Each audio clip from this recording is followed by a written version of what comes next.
नमस्कार मित्रांनो, आपण आणखीन एक कॅलेंडरमधील एक छोटासा कन्सेप्ट बघणार आहोत. बऱ्याच वेळेस आपल्याला विचारलं जातं 1 जानेवारीला जर सोमवार असेल तर 1 ऑक्टोबरला कोणता वार असेल.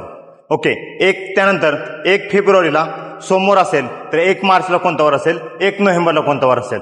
ओके, एक बघा अशा पद्धतीचे गणित आहेत ते आपण शॉर्ट ट्रिक्सनुसार सोडू शकतो. तर त्याची शॉर्ट ट्रिक्स काय आहे, पहिल्यांदा काय करायचं आहे, आपल्याला एक गोष्ट करायची आहे की ते वर्ष सामान्य वर्ष आहे का लीप वर्ष आहे. ओके, हे चेक करायचं आहे. जर वर्ष सामान्य वर्ष असेल तर त्याची ट्रिक्स थोडीशी वेगळी आहे आणि जर वर्ष लीप वर्ष असेल तर त्याची ट्रिक्स थोडीशी वेगळी आहे. आता मला एक सांगा ट्रिक्स काय आहे. ओके, तर पहिली ट्रिक्स आहे JO. JO मीन्स काय, ओके, J फॉर जानेवारी आणि O मीन्स काय, ऑक्टोबर. याचा अर्थ काय, 1 जानेवारीच वार. ओके, जानेवारी आणि या ठिकाणी काय असणार आहे, ऑक्टोबर. याचा अर्थ काय, 1 जानेवारीचा वार आणि 1 ऑक्टोबरचा वार कसा असणार आहे, सेम असणार आहे.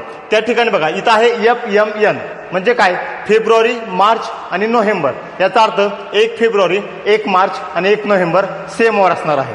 त्यानंतर तिसरी ट्रिक्स आहे या ठिकाणी AJ मीन्स काय, A फॉर एप्रिल आणि J मीन्स जुलै.